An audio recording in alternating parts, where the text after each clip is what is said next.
ایک آیت کریمہ ہے، ایک مقام قرآن مجید کا ایسا ہے، عجیب ہے۔ اللہ رب العزت نے فرمایا، یہ سورہ توبہ ہے، آیت نمبر 19 سے 22 تک، بڑی لطیف راز کی بات ہے۔ فرمایا کہ لوگوں، کتنا ظلم ہے، کیا تم یہ حاجیوں کو پانی پلانے والے اور پانی پلانا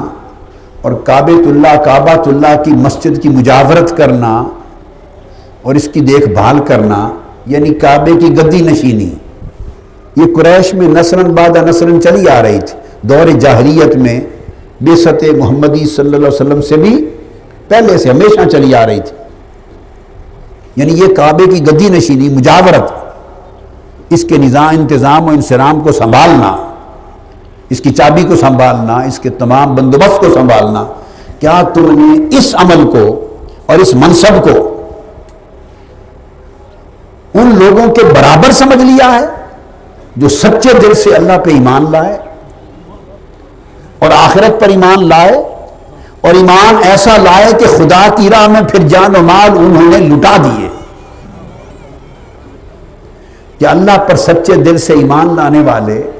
آخرت پر ایمان لانے والے اور خدا کی محبت میں جہاد کر کے جان و مال سب کچھ لٹا دینے والے اور ادھر اس کعبے کی گدی سنبھالنے والے، کیا یہ دونوں برابر تصور کر لیے جائیں؟ فرمایا نہیں، لا یستوون عند اللہ، تم جو چاہو سمجھتے پھرو، خدا کی نگاہ میں یہ برابر نہیں ہو سکتے۔ خدا کی نگاہ میں یہ برابر نہیں ہو سکتے۔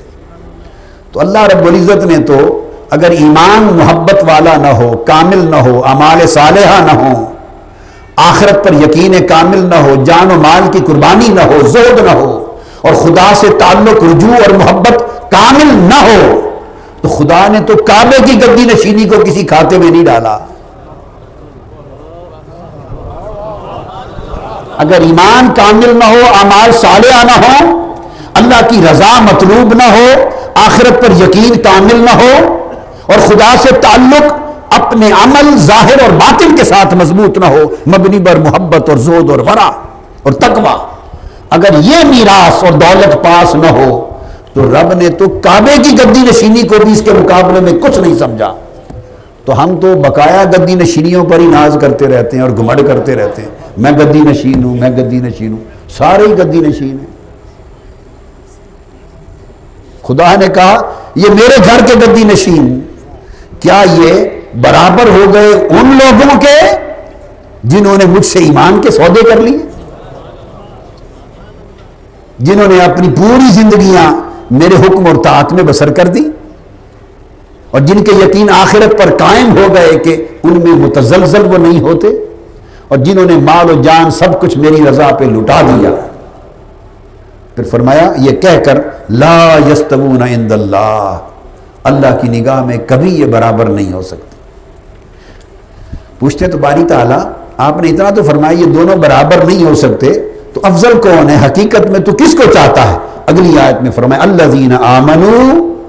وہاجروا وجاہدوا فی سبیل اللہ باموالہم وانفسہم اعظم درجۃ عند اللہ وَأُولَٰئِكَ هُمُ الْفَائِزُونَ۔ فرمایا پوچھنے کی کیا بات ہے، وہ جو ایمان لائے اور جنہوں نے ہجرت کی، گھر بار چھوڑ دیے میری خاطر، یہ مضمون محبت ہے۔ اگر محبت نہ ہو تو گھر بار کسی کے لیے کون چھوڑتا ہے؟ گھر سے بھی ایک محبت ہوتی ہے، کاروبار سے بھی محبت ہوتی ہے، بیوی بچوں سے بھی محبت ہوتی ہے۔ تو گھر بار چھوڑ دینا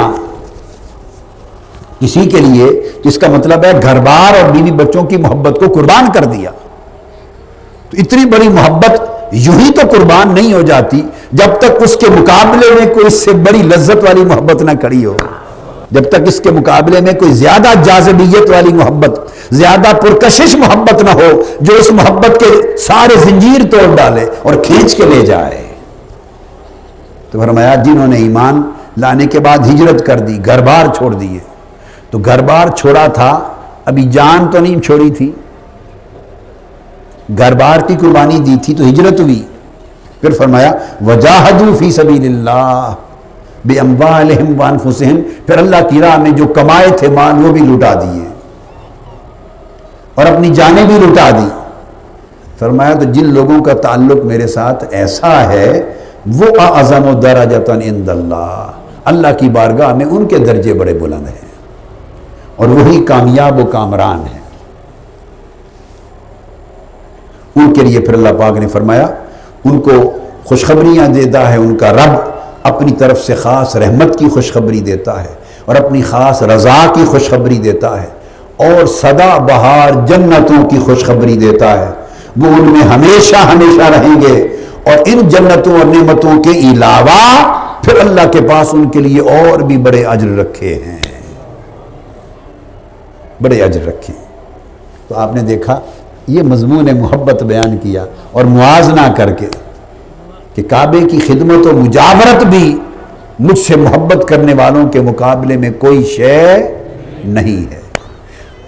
اچھا، آپ کے ذہن میں اتنی آج کی یہ آیت اور اس کا معنی سن کے یکایک بڑا تعجب اور حیرت ہو گئی ہوگی، ایک عجیب سا تعجب آ گیا ہے نا جی، اور کئیوں کے تصورات کو دھچکا بھی لگا ہوگا۔ میں نے تو کچھ نہیں کہا، میں نے تو صرف ترجمہ کیا ہے، جو کچھ کہا آپ کے اور میرے رب نے فرمایا ہے۔ یہ قرآن ہے، یہ قرآن ہے۔ صرف مسئلہ یہ ہے کہ ہم اپنے تصورات میں انہی کو دین سمجھ کر زندگی گزارتے ہیں، ہم اللہ اور اس کے کلام کی طرف رجوع نہیں کرتے، اس کا دین اس کی